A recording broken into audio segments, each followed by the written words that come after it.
que c'est la lumière du Blue Yeti. Donc on va faire un tirage de cartes. Je sais que certains et certaines d'entre vous adorent ça et moi pareil, je trouve ça super sympa. Donc c'est ce qu'on va faire aujourd'hui. J'ai choisi cet oracle-ci. Voilà, donc c'est les clés du destin, c'est un des derniers oracles que je me suis procuré. C'est un oracle avec des grandes cartes d'une grande boîte et voilà, il est super joli. Donc les cartes d'aujourd'hui vont te donner l'ambiance de ta journée. En fait, voilà, ta carte, c'est pour l'ambiance de ta journée. Et voilà, je suis en train de réfléchir s'il y a quelque chose que je dois rajouter.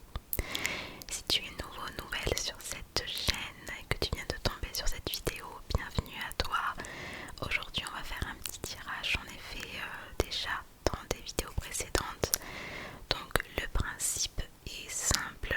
Tu vas voir en vidéo 3 tas différents de cartes avec une pierre posée dessus. Tu as juste à te laisser guider et choisir la pierre qui te parle le plus. Voilà, tout simplement parmi les 3 pierres. Je vais venir ensuite retourner la première carte du paquet et ce sera donc ta carte à toi, ta carte du jour qui va venir un petit peu représenter l'ambiance de ta journée. Donc c'est ce qu'on va faire maintenant. J'espère que ce tirage tu vas l'apprécier et que voilà, ce sera une bonne carte pour toi. En tout cas, n'hésite pas à me dire quel est l'oracle que tu as préféré. Si tu te souviens des oracles que j'ai déjà utilisés, n'hésite pas non plus à me le dire. Donc voilà, maintenant que je pense, j'espère, d'avoir tout dit, on va pouvoir commencer. Et tu vas pouvoir voir donc les cartes qui vont s'afficher juste après.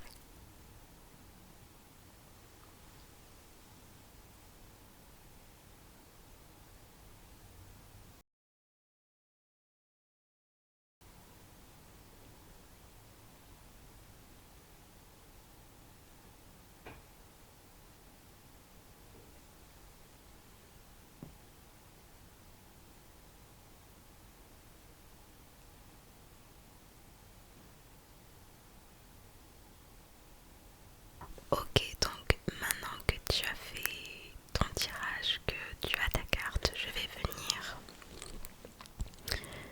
te donner l'interprétation de ta carte grâce à ce petit livret.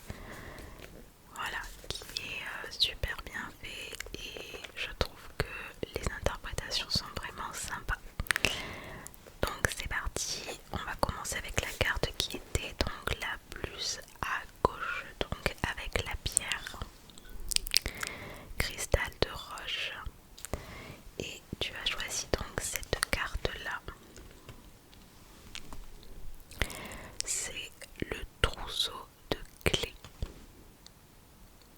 la vie de souris. Donc je vais venir, il n'y a pas de numéro de carte comme habituellement. Donc je vais venir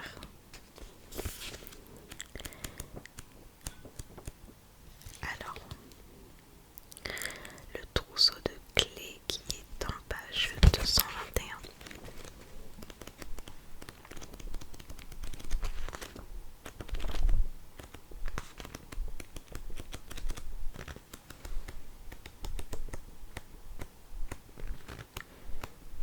La vie de souris, c'est une carte joker. Tu as accumulé suffisamment de points de karma pour ouvrir toutes les portes. La vie pose entre tes mains les clés de ta destinée. Tu as toutes les clés pour déjouer tes croyances limitantes d'être impuissant, victime, soumis à la fatalité. C'est la confirmation que tu as de nombreux potentiels à ta disposition. C'est le moment de t'en rappeler, de cesser d'en douter et d'en faire bon usage. Si tu as pu ressentir des blocages dans certaines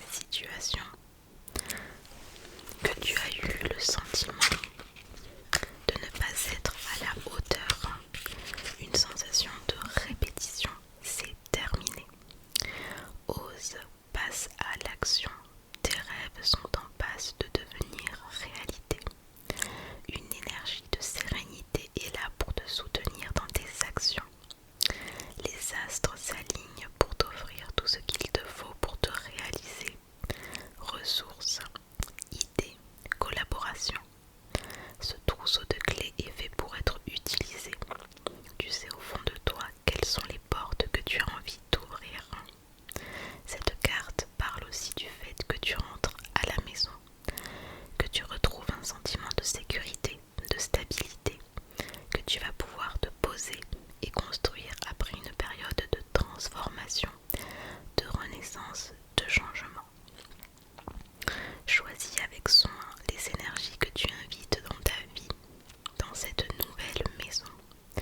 Ce sont de nouveaux chapitres de ta vie auxquels tu accèdes. Cultive la gratitude et le contentement.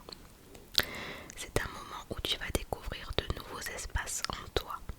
Tu peux explorer en toute sérénité ces facettes de ton être. Tu es chez toi. Message bonus.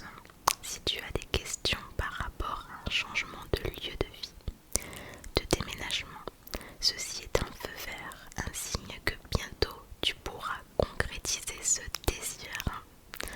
Donc voilà pour la carte. Le trousseau de clés guide est donc la plus à gauche. Maintenant on va passer à cette pierre là, donc qui est la pierre quartz rose. Et tu es donc tombé sur attention à l'ego. Je suis très curieuse de lire l'interprétation de cette carte pour le coup. La modestie a du bon dans ta situation. On va aller voir ça. Donc c'est attention à l'ego. Je pense que ça doit être une carte qui doit être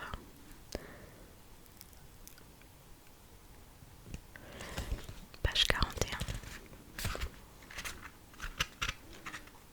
Ok. Alors, on y est donc. Cette carte est une mise en garde dans ton questionnement. Elle te signale que ton attitude a énormément d'importance, que la clé du problème réside dans la modestie. La modestie, c'est être dans une appréciation juste, si ce n'est modérée, de toi-même. Si tu veux que ta situation ait une issue positive, tu dois être honnête avec ta valeur réelle, les efforts que tu fournis et comment tu te positionnes face à la situation, à l'autre. Ici, il t'est clairement signalé que si tu penses tout savoir ou mieux savoir que l'autre ou les autres, tu vas à coup sûr vers une déconvenue, une défaite, un réajustement de l'univers, ce qui ne fait jamais plaisir. La meilleure attitude que tu puisses adopter pour faire pencher le destin en ta faveur est d'être à l'écoute de ce que la vie te montre. Les résultats que tes actions ont amené jusqu'ici ont beaucoup d'importance. Si tu as connu tes échecs à répétition, demande-toi si tu en as pas fait qu'à ta tête, persuadé de détenir la vérité au détriment de ce que la vie, les autres te demandaient. Vois où tu en es dans la résistance au changement, au fait de t'ouvrir au point de vue des autres, à leur réussite, dans la jalousie quand les événements tournent en faveur de quelqu'un d'autre que toi, dans la colère parce que tu estimes ne pas recevoir ce que tu mérites. Change de perspective sur toi-même, ne te considère pas d'office comme le meilleur pour cette personne, ce travail, ce projet. Fais un constat objectif de ta situation, des attentes des personnes impliquées, de tes qualités et demande-toi si ça matche vraiment. Parfois, tu n'es pas qui tu crois être. Non, tu n'es pas le meilleur choix pour cette personne, ce travail, ce projet. Message bonus, les sentiments, les préférences ne se forcent